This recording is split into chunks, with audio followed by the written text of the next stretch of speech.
Dialogando con el pueblo de Dios.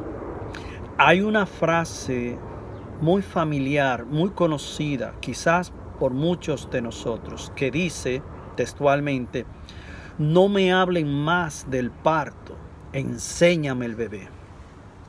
Y en línea, mis carísimos hermanos y hermanas, cuando nosotros abrimos un paréntesis para contar algunas anécdotas, algunas historias inolvidables, cuando nosotros entramos en esa remembranza de nuestra niñez, adolescencia, muchos quizás dentro del marco de nuestra cultura todavía recordamos ese momento que impactó nuestra vida, al ver a un papá preparar un látigo, una vara, un chucho y darle una pela a su hijo de calzón quitado, porque en dicho día correspondiente, dicho hijo al mismo tiempo no se comportó muy bien. Y quizás fuimos nosotros mismos que nos convertimos en esos testigos oculares, en recibir esa pela, y que aún todavía guardamos quizás algunos resentimientos de esa pela que recibimos de nuestros progenitores, que más bien estoy seguro que nos sirvió de mucho encarmiento para ser lo que ahora somos, hombres y mujeres caminándonos por el camino del bien. Cuando nosotros en línea, conectándonos con esta historia, abrimos la Sagrada Escritura para contarle bellas historias a nuestros hijos, tenemos que reconocer que aunque en la Sagrada Escritura, en la mayoría de las escenas, cuando hablamos de Jesús, es muy raro encontrar a un Jesús enojado, irritado y con este tipo de actitud fuerte. Más bien vemos a un Jesús lleno de empatía, con mucho amor, con mucha misericordia. Ante todo, un Jesús que viene a sanar a su pueblo, a restaurarlo. Un Jesús que viene enviado por el Padre como el médico divino para liberar a muchos que estaban bajo el dominio de la fuerza del mal. Y vemos que Jesús no solo lo libera, sino que también sana a muchos de muchas enfermedades. Ese es el Jesús que normalmente nosotros hablamos y que contamos bellas historias a nuestros hijos y que también compartimos esta historia con nuestros hermanos en la fe. Ahora bien, cuando nosotros abrimos el Evangelio según San Juan, capítulo 2, del verso 13 en adelante, ahí nosotros nos vamos a encontrar con un Jesús verdaderamente enojado, irritado y con una actitud muy fuerte. Jesús tuvo que tomar acción.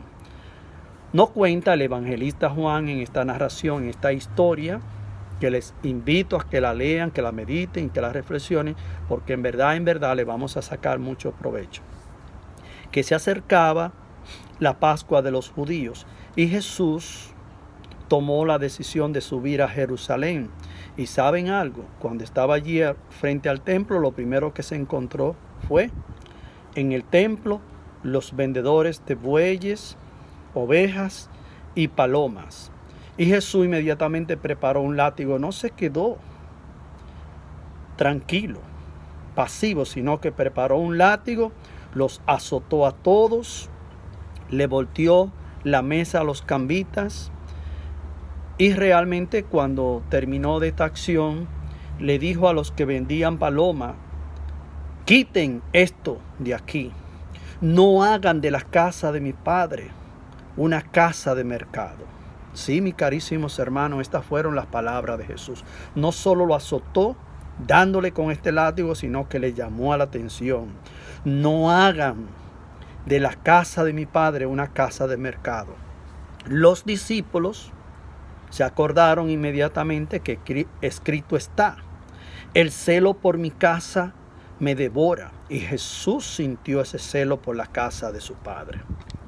Mis carísimos hermanos y hermanas, nosotros al mismo tiempo, al ver las acciones de los judíos que inmediatamente vinieron hacia Jesús siempre con esa actitud malvada, hostil, a cuestionar a Jesús, los judíos le dijeron a Jesús: ¿qué signos nos muestra para obrar así?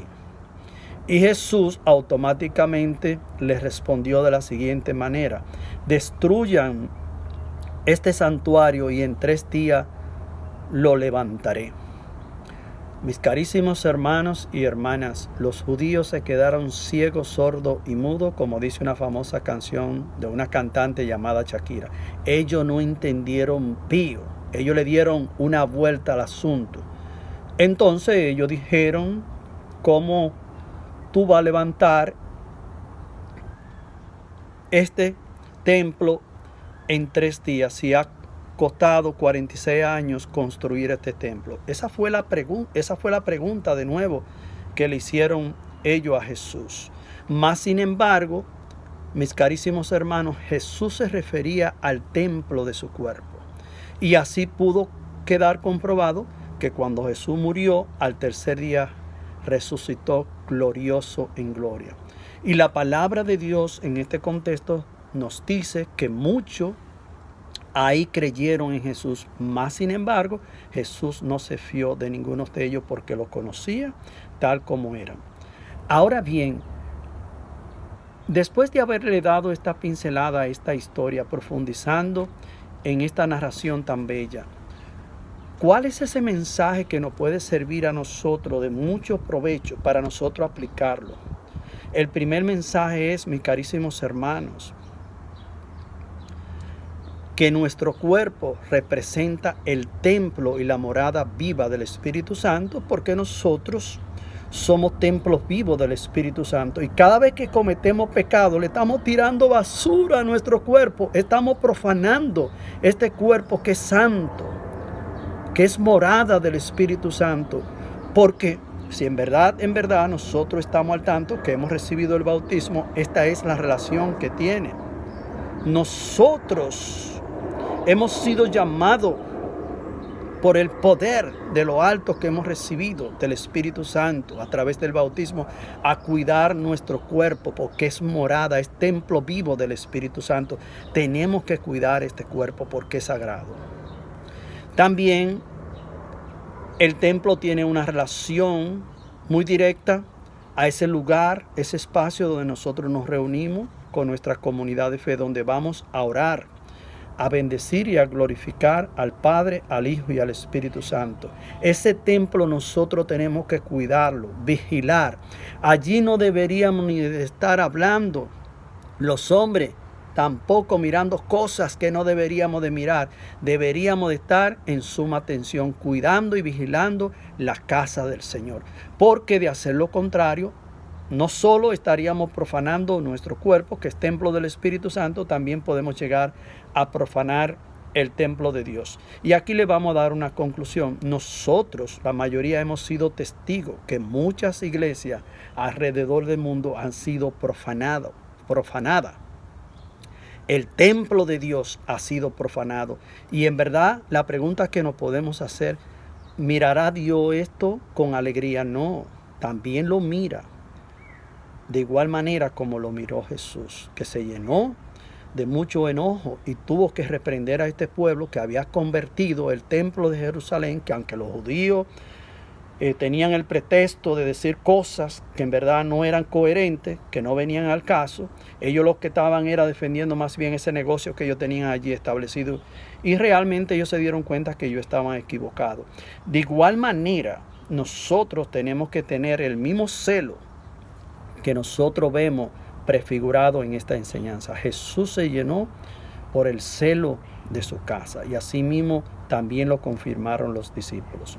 Meditemos, mis carísimos hermanos, en esta bella historia, que es una historia bella y hermosa también para contársela a nuestros hijos, para que cada uno de ellos se desarrollen con el temor del Señor, cuidando ese templo que Dios le ha dado, donde mora el Espíritu Santo, para que ellos también se vuelvan testigos de la luz de Dios, que puedan ser templo vivo del Espíritu Santo. Cada uno de nosotros, mis carísimos hermanos, somos templo vivo del Espíritu Santo. Tenemos que cuidar nuestro templo, el templo donde oramos, y ante todo cuidar de que no le tiremos basura a este templo, que simbólicamente son los pecados y las transgresiones y desobediencias que cometemos contra Dios.